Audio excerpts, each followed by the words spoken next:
Would you send him here, the middle of nowhere? I'm saying got to go. Tonight, 3 desperate families have reached the point of no return. Their loved ones lost for hours on social media and video screens. You have used the term digital heroin. Is it that bad? Is this your life? Could it be? Just ask them. A husband in his basement man cave, gaming all night. Yeah, do it. I was going to bed as a newlywed, and he was staying up and playing video games. A teenage daughter glued to her cell phone. A knockdown, drag-out fight to get that phone out of her hand. I was up all night sending pictures. Secret sexting upstairs while your mom and dad are thinking you're safe. Now they're letting 2020 into their everyday and every night lives. This is where you game, huh? Revealing their family secrets in video diaries. It's hard not to resent Chris, who is enjoying himself while I am pulling my hair out. But what can get them to stop? And what are the warning signs for your family? Your mother is afraid. Tonight, while our 2020 cameras are rolling, an intervention. Where's my stuff? And signs of withdrawal. Tight in the chest. Now it's rehab and detox for devices. When I have the phone, I can at least talk to people. I feel like I'm fitting in. From heartbreak to hope, logged in to unplugged. Can they make it? Love you. Good evening, I'm Elizabeth Vargas. And I'm David Muir. We all want to stay connected, but right here tonight, the jaw-dropping video of people who can't put their devices down. Your friends, your family, your neighbors, perhaps even yourself. But right here tonight, you will also see the MRIs, what this could be doing to your brain. David, we spent a year on the road meeting people who were held hostage to their devices, getting them to open up about themselves and the secrets in their homes. We're not using their last names because they could be any of us. But the good news is they got unhooked, and you can too. Walk down any street, any mall, any hallway, everyone is bowing to their screen. Our devices are beeping, buzzing, begging us to swipe, like, love, tweet, retweet, send, reply, forward. FaceTime, Snapchat, Instagram, Twitter, Tumblr, Vine, Kick. This is Brooke, a California teenager. She's 15 years old now and a self-professed recovering cell phone and social media addict. How long was she on her phone each day? When she got home from school at 3 o'clock until she went to bed at 9. It was more. It was more. Brooke says she would be up until 4 o'clock in the morning and later. Second a text went off, a second, someone Snapchats me or FaceTimes me, I always answered, and I always waited and waited and waited for someone to reply. It was like my heart. I couldn't put it down. Teenagers have always had a fear of missing out, but it's just mushroomed. It's nuclear. And Brooke's selfies reveal a troubling progression, imitating bad behavior she was exposed to online with her phone. The more she started to change and act out, the more we started to really clamp down. And then that created anger. Brooke was always 2 clicks ahead of her parents, Jim and Stephanie. I was constantly making different accounts. I had 6 accounts on Instagram. I had multiple Snapchats. I changed the usernames, the passwords. I would block them. We took her phone. She'd go and buy someone else's phone. How are you so smart about all this? Honestly, I don't know. It was like they took my phone and I just panicked. Anytime her parents took the phone away, Brooke would go ballistic. It was like a knockdown, drag-out fight practically to get that phone out of her hand. She would say that, without my phone, I have nothing. There was no relationship. We were just a means to provide her with food and shelter and money. And a phone. And a phone. And a phone. A winter night in Michigan, an ordinary house on an ordinary street. People just trying to get some sleep. But somebody's up late, trigger-happy with that rat-a-tat keyboard on a computer playing first-person shooter video games. The boy in the bedroom is Josh. He's 14 years old, and his parents, Al and Christina, say he won't stop, can't stop playing. What's a typical day in Josh's life? Sleeping until 11, 12. And then he would be on until like 1, 2 in the morning. 12 hours. Easily. Easily 12. Yeah. They say Josh's obsession began in 8th grade when he built himself a gaming computer and installed it in his room. Get out. You think that was the turning point? Oh, definitely. Yeah, that was much more exciting to be on and much more addictive. Josh says he's playing up to 60 hours a week. Josh has been in his room since 4 o'clock, nearly 5 hours gaming. But why didn't you just take the computer away? I don't understand. Because when we did take it away, there was a lot of problems in our house with his behavior. They confiscate the computer, shut down the Wi-Fi, even remove the router and lock it in the car. Josh responds by throwing things and punching walls. There was like a shutdown in communication. Was it just the constant fighting with him? Yeah, it was very emotional. Al is not only afraid of what Josh might do, he's afraid of what he might do.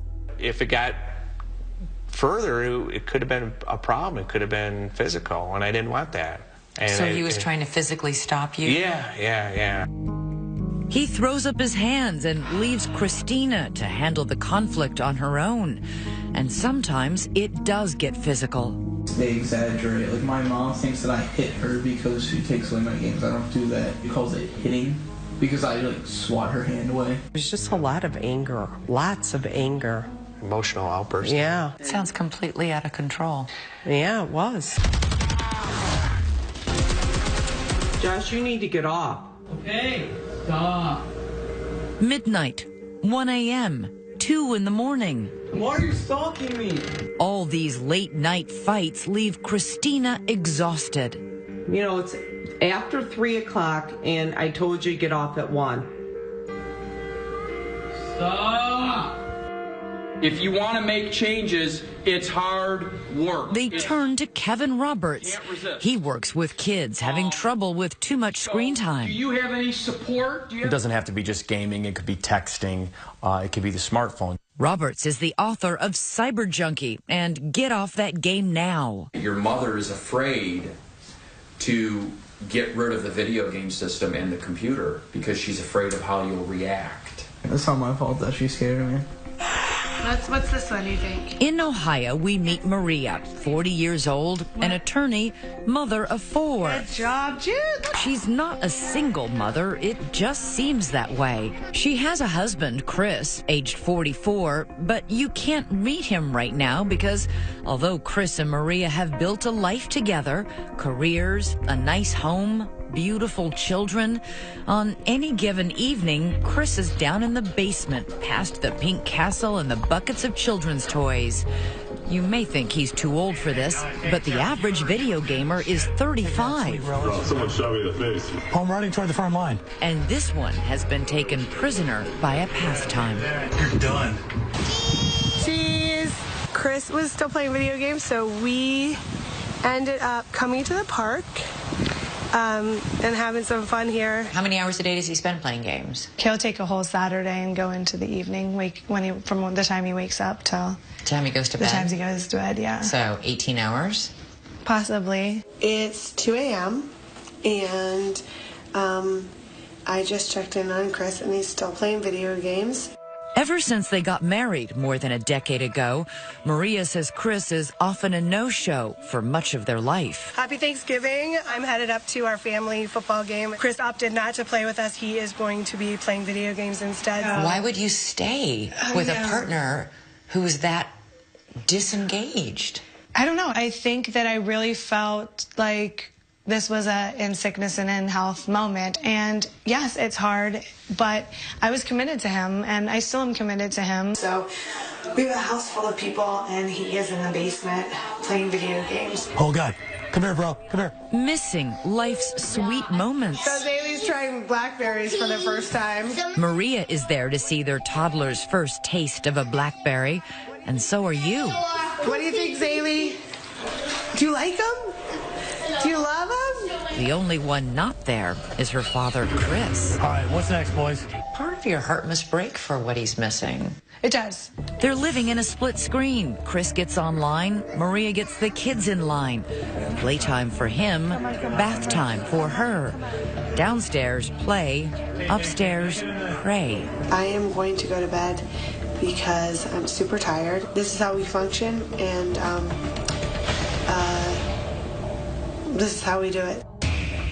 Still ahead, risky behavior right under her parents' roof. We were blown out of the water when the police showed up at our house. And inside the mind of an extreme gamer, can the screen change your brain? But you looked at this and thought, this.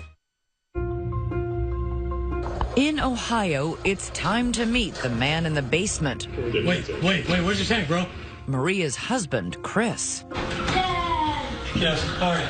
Chris comes home from work. It may or may not surprise you to know his job is IT, servicing computers.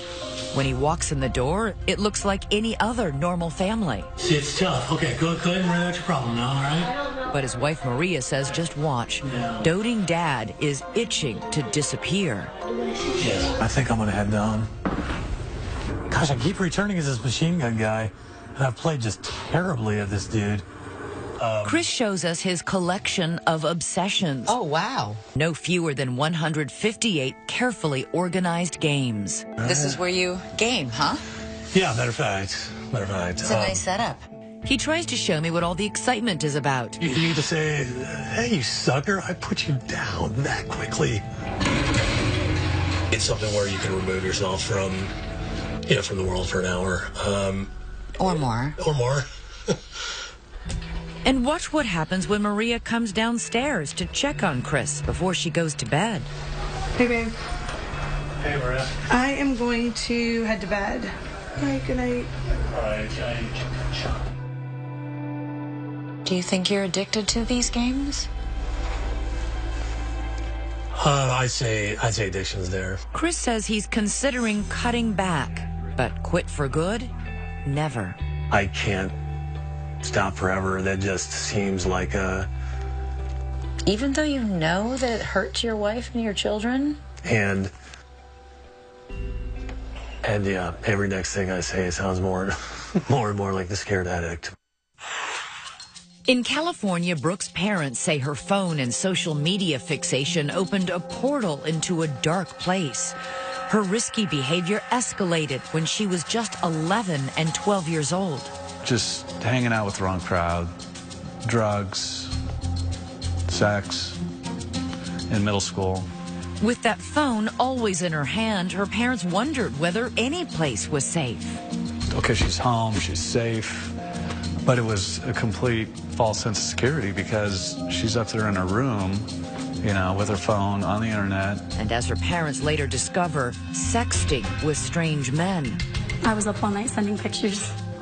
Of yourself? To strangers? Yeah. When I did it and I got those compliments, I got that attention, and it just made me feel really good. It's unnerving to listen to you tell me about how you fell into this world of secret sexting. Upstairs, yeah, you weren't safe. Not at all, no. It's not just the phone and the internet. Brooke has ADD and attachment issues. When you take a phone and social media and you put it in the hands of a teenager and then throw in some mental illness, she just becomes very vulnerable. But her parents don't realize just how vulnerable until they get a knock on the door. We were blown out of the water when the police showed up at our house. Oh my gosh. Officers revealed what their little girl had been doing online. The men, the nude photos, all of it. People watching this are going to say, where were you? Yeah. It was shocking. It was. I guess I thought of her just as a regular, everyday little girl growing up. Word spread on social media about Brooke's mistakes. Bullied and shamed, she tried to numb the pain with drugs and alcohol. I think you used the word broken. Yeah. Do you have any idea how you got that way? I think I just got to a point where I kept getting hurt. I kept doing things that I knew didn't make me happy. And then, an act of desperation, Brooke wrote a note on her phone, and somehow, by the grace of God, her parents say, it accidentally popped up on their shared iCloud account. I said, "What's that?" So I opened it up, and it was a suicide note. A suicide note?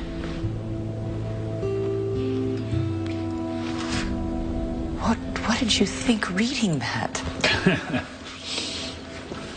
I couldn't believe it. You know, it was scary. I just got to a point where I just didn't even know why I was here and why I was still trying. You mean why you were here on Earth? Yeah, it just didn't make sense to me anymore. Yeah. They had Brooke committed to a hospital that night. And that was it. That's when we knew That was it. we had to do something drastic. The first thing the attendants took from her was her phone. Brookie wanted to fight the nurse for it. I was like, don't touch me. I was pissed. The despise in her face for us. Betrayal. She was so angry. She was so pissed off. But there was no other way. I just kept thinking, you're not going to die on my watch. In Michigan, Josh begins skipping school. He told me a couple times, I'm going to be, a gamer, and I can make a lot of money, Mom. Believe me, I've got it all figured out. I was like, ooh, this is not good. And then, no more school. There were some things going on with his ADHD, and then there was some underlying depression, so that wasn't just all the gaming. Al and Christina are wondering what's going on inside Josh's head. If only there was a way to peek inside that adolescent brain. Well, it turns out there is. You had an MRI before? Josh is getting a functional MRI as part of a new study by Dr. David Rosenberg. His theory, yet to be proven, is that excessive gaming changes brain activity. These triplets are in the study, too. Turn it off now.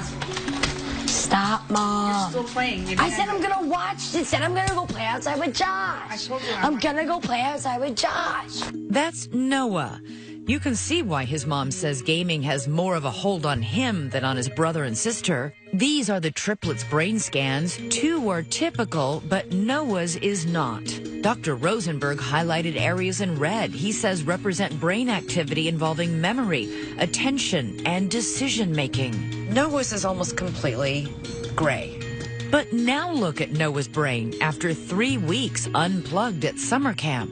He's gone from being barely lit up to being highly. He's highly lit up, yeah. Now for Josh's results. There should be much more activity. There should be more red. There should be more red. She looked at this and thought, this is a kid in trouble. This is a kid in trouble. Still ahead, what's it going to take to throw Josh off his game? How about 40 days and 40 nights in the wilderness with no temptation? Stay with us. Early morning in Michigan, a scene right out of Josh's video game. A couple of guys come to the house and gently but firmly hustle him away into the darkness. He knew it was coming. It's just kind of stupid. I just play video games and I have to go to a rehab for it. But when the day came, he wasn't ready. Josh is really getting emotional. He goes, I don't want to go. I'm scared. I want to see my mom.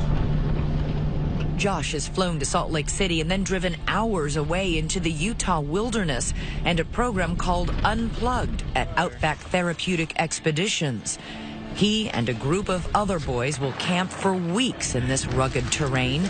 There is no running water, no electricity, no screens. The only thing that glows in the dark, a campfire and the moon. In Ohio, no one is getting on a plane, but Chris and Maria are hoping for a game changer. We arrange for a house call. Addiction specialist Nick Carderas. So what are you going to say to him? Well, so my whole purpose is to try to find out where he's at on his whole ownership of his addiction. Does he acknowledge that there's a problem? Inside, before Chris decides if he's ready to unplug from his gaming habit, an emotional hug from his oldest children. A reminder of how much they need him.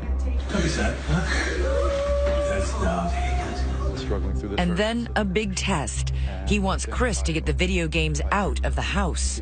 We could box them up and they could be stored somewhere. Chris is at a crossroads. Are you willing to take this opportunity? Not next month. Yeah, I'll step up. I'll try it.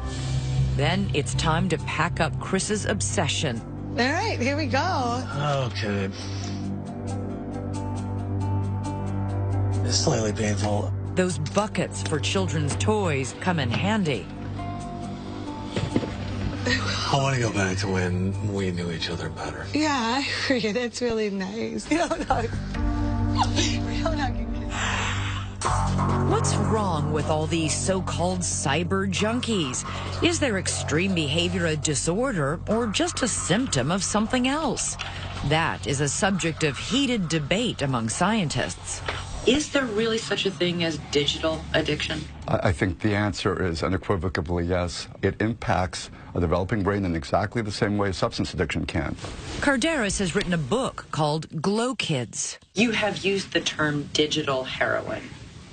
Really? Digital heroin? Is it that bad? Maybe there's some shock value to that. Maybe I'm trying to shock some parents awake to say, this is a potentially addictive device. Be careful. The American Psychiatric Association's diagnostic manual includes internet gaming disorder as a condition requiring further study. And Dr. David Rosenberg is doing just that. Internet addiction clearly exists, but there's always an underlying cause or causes. The Entertainment Software Association, a trade group, says in a statement, legitimate science, objective research, and common sense all prove video games are not addictive. But digital addiction is taken seriously in some parts of the world. Asia has hundreds of treatment centers. The World Health Organization is poised to officially classify gaming disorder in its disease manual. Are we late to the party on this? Yes. I think we are late to the party. China has had internet addiction disorder as a diagnosable disorder for a few years now. We're not going to be able to help people change their behavior through shame and willpower. Software developer Gabe Zickerman says apps and games are designed to enthrall. He would know. He says he used to earn a living making them that way.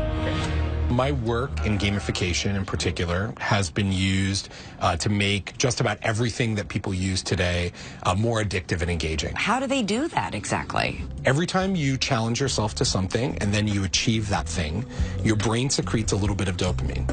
Zickerman says he and developers like him designed games and apps to purposely activate those jolts of dopamine. But he's had a change of heart and career. He's created an app that helps users break the cycle of compulsion. And I'm using the exact techniques that I've used for the last decade to make things more addicting, to help people counteract the addictions they face. It all sounds so devious. I kind of picture them like twirling their mustaches as we're kind of like talking about this. Psychology professors Chris Ferguson and Patrick Markey study video gaming, and they say it's getting a bad rap. Are all these families just making this up? No, we're not accusing them of lying. So then if they're not addicted to their video games, you're telling me that this is a moral panic. The question, though, is it the video games themselves that's causing the problem, or is there something underlying? That's what we can't speak to. We don't know what was going on in these families. I don't think parents, though, realize that those games have been manipulated. Well, I mean, I think manipulated, all we're talking about is they're trying to make them more fun, essentially. Still ahead, what happens when the fun and games and devices are gone? It's a little tough to think about even now. It's making me feel some feels right now. Stay with us. Majestic Utah mountains offer a breathtaking vista. But down in the desert dirt, 14-year-old Josh is still trying to catch his breath. I would think that initially in the first few days, it's just about learning life skills. McKay Devereaux is executive director of Outback Therapeutic Expeditions. It's actually the first several weeks in which they're learning to take care of themselves. Josh is enrolled in a treatment program called Unplugged. The organization waived his fee, which can run tens of thousands of dollars, hoping to raise awareness of the problem. If the boys want to survive, they will have to change their lives. What does that have to do with gaming? Or anxiety or depression? Being able to kind of reset everything neurologically and mentally by taking them away from all the distractions of their typical life. After Josh has been in the wilderness for more than 7 weeks, we go for a visit. I'm Elizabeth. It's very nice to meet you. All right, so show me around your camp. Josh shows me how he and the other boys live. carrying their few belongings in a homemade backpack, building shelter, preparing meals. Nothing gourmet. Out here, peanut butter is a delicacy. Josh wanted to show off his new fire-making skills. Where do you do it? Right here? Yeah. Oh my God. With disappointing results. Oh, I smell something. I got a lot of brown punk. A lot of brown? Yeah. That was pretty close. Well, we'll practice again later, okay? How's that going to help you in life, do you think? Is it an example as like my anxiety? Like at first it was super hard for me to hike. Learning to overcome physical challenges here is a lesson Josh can take with him and apply to life challenges back home. So you're learning to push yourself. Yeah. My issues is like that I had gaming addiction. So I had anxiety and depression. And basically I just like use it as like escaping from it. Are you worried at all about going home and falling back into your old habits? Yeah, like I've had dreams at night where I'm just like playing video games and then it's just kind of like scary when I wake up. There's another milestone for Josh here on the mountain. He's turning 15, a birthday to remember. Unlike Josh, Chris is facing his gaming problem right at home in Ohio, but there are still mountains to climb. I don't make it down here much. It's just kind of a place for the kids to play right now. Visiting his former gaming closet triggers intense emotions. Yeah, I freaked out about it. I remember kicking my couch. Watch Chris's reaction to those empty shelves. The games were here, and surprised the games were gone. I was just tight in the chest, and it's a little tough to think about even now. I mean, it's making me feel some feels right now. He documents his struggle to stay out of the game day by day. I'm day 2 of this 90-day detox. Boredom, monotony, agitation. Week by week. It is amazing. This probably is the first week game-free in years and years. Marie assumed without games, Chris would spend more time with her and the kids. But at least for now, his intensive therapy is taking up 4 hours nearly every day. I was kind of hoping that he would at least attempt to, when he's with us, be with us, but I wonder if right now it's just a little too much for him with the anxiety level. And although the games are locked away in a storage facility, he admits they still seem to have a hold on him. It's gray and cold and rainy, and wouldn't it be nice just to head downstairs and just play some freaking video games? It's been nearly 20 months since Brooke first arrived at her treatment facility. We want to start off with some pretty tight limits and structure around your phone use. Periodically, Brooke is allowed to go home for visits. The trips are a test. Brooke's phone, normally locked away, is handed over. This is the first time she's had it since she got to go home last time. Brooke, how long has it been? I'd say probably a month and a half. How does it feel to have it back? It's really exciting because I don't know, I miss like talking to my friends, and so it's like exciting that I get to do that again. Brooke's mom, Stephanie, is going to the airport to meet her. I'm always hopeful. I'm hopeful every time that she comes home, but I'm also realistic, and I know that it's a real struggle for her. Okay, so Brooke looks like she has landed. Oh, I didn't even think that she was part of the flight crew.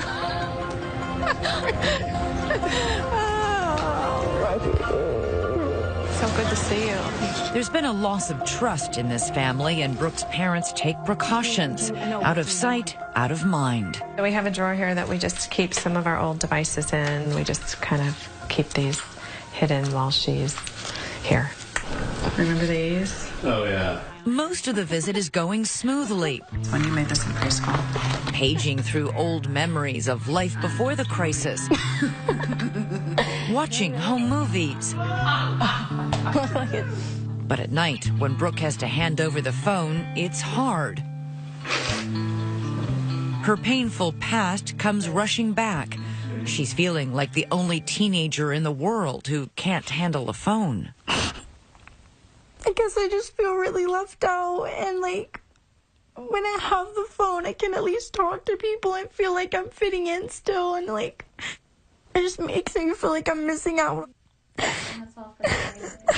Even with all the improvement and all the progress you've seen her make, it isn't all better. No, it's not. No. That's still an issue, what social media does and allows kids to access and be vulnerable to. Yeah, it's a lifelong journey for her. There will still be highs and lows.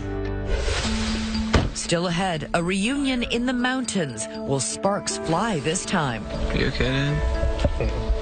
Should we cut the camera? Stay with us. Welcome to Salt Lake City, ladies and gentlemen, where the local time is approximately 10:13 a.m. Al and Christina travel from Michigan to Utah and then make the long journey over rough roads, tracing their son Josh's path into the western desert. Can't imagine what Josh is thinking the day he came out here. Yeah. Josh has been unplugged for more than 7 weeks. They can't wait to see him, but first they have to find him.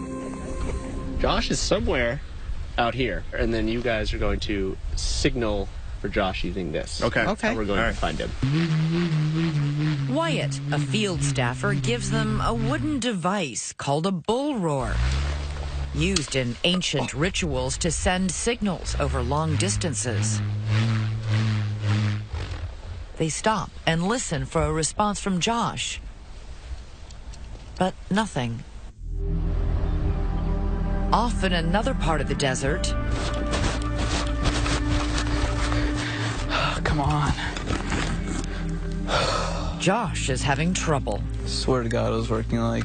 I know, it was working yesterday. It's not a bad metaphor for the family's communication problems when Josh would shut himself away in his bedroom, gaming all night. Well, it's 3 in the morning. It's time to get off now. Christina takes a turn.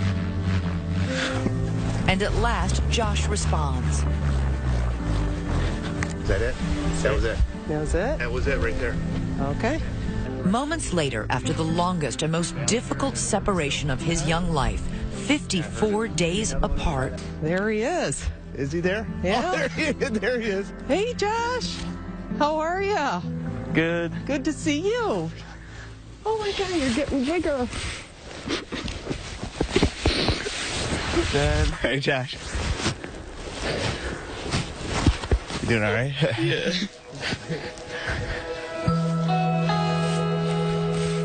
Oh, look at this. So this is your camp right here. As he did during my visit, Josh tries to show his mom and dad how he can make fire without a match. And this time, the glowing ember in his hands comes to life. Here we go. Oh, yes. Finish my hair. Oh, man. That was awesome. Remember the boy who could barely bring himself to put a few words together? This is a different Josh. Like at home, I didn't really notice that video games were like destroying me mentally, and how it's like just as bad as substances, like mentally. I just didn't notice that. I didn't like care at all. I just wanted to live, like play video games, and that was it. That's all I really cared about. I mean, I literally skipped school for a month just to play video games. Here, let me. Josh paints his parents' faces, a figure in red for his mom, standing between light and darkness. Even though, like, you were dealing with my gaming addiction, you could always, like, seek the light. You were always trying to find help for me.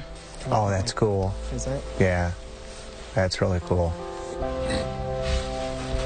Al is moved by his son's recognition of their struggle to free him from his gaming obsession. Are you okay, Dad? Should we cut the camera? It's okay. When you're ready, Josh. For his dad, 2 figures representing before and after. Well, you've changed a lot. I can see that you're trying to change. And Okay. Thank you. All right. Love you. And then it's time for goodbyes. A dusty hug. Yeah. There we go. and Al and Christina are heading back to Michigan. See you guys in a couple weeks. Josh will remain behind for now. He has more work to do in the desert. Still ahead, what difference will 10 weeks in the wilderness make? Okay, we're gonna get started then. Josh comes home and gets another brain scan. The results are next. Done. In Ohio, it's time for a change in latitude. Chris and Maria are taking the kids for an adventure. Hey, where are we going? Where are we going, Zizi? We're going to Puerto Rico. They visit Puerto Rico every spring, but this year seems different. Going to the pool, going to the beach with my kids, my family, and it's good. It's good to get away. It'd be easy if I could be on vacation all the time.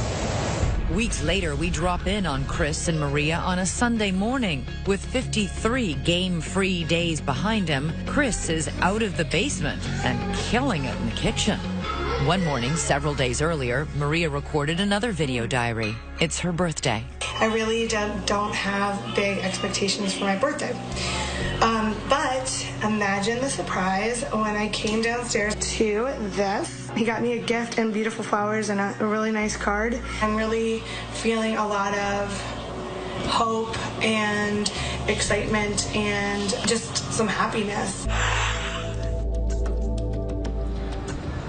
Your time at Outback has come to an end, but the journey continues. After 10 weeks unplugged in the wilderness, it's time for Josh to go home. I guess I get to sleep in a warm bed instead of on the ground in a sleeping bag.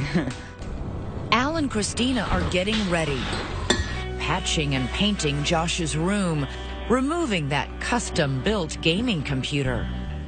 Ladies and gentlemen, it's our pleasure to welcome you to Detroit. Oh boy, here he is. He's here. All right. Welcome home. Here, let me give you a real hug. Oh, you still smell like sage. Home again, Josh has lost weight. He feels taller. And with a new haircut, he's a different boy. Now you gotta go back to reality. Yeah. Those aren't the only changes. A couple days later, Josh has a follow-up brain scan. Dr. David Rosenberg shows us the results. Wow. What you can see here is, this is an oh wow effect. Same boy. Same boy. Before treatment, after treatment. What is that telling you? He was completely shut down. When we talked with him here, he was exuberant. A different child.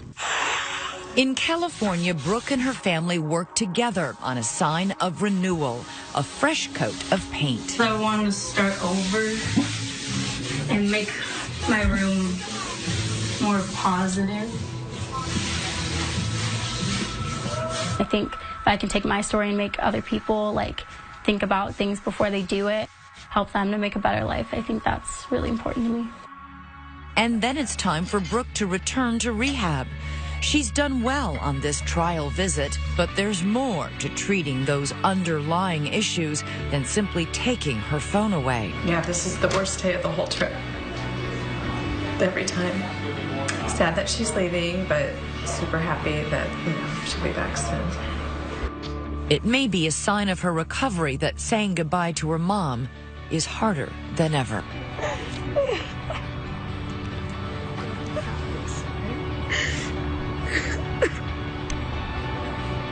Do you feel like you have your daughter back? No, I have the new and improved Brookie. I do. Yeah. And she's worked so hard. And sing it to a blue sky. Shout until the boys come home. Don't you even ask why, we just should.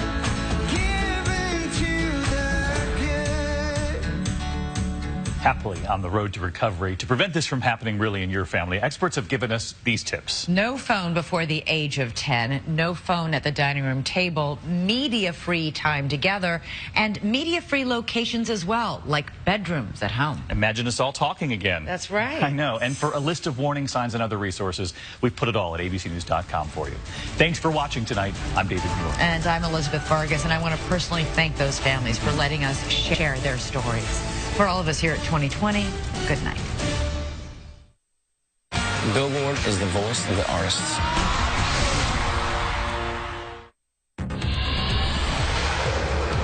releasing new video in a hit and run that toppled a school bus. We recently reported scammers are impersonating Dauphin County deputy sheriffs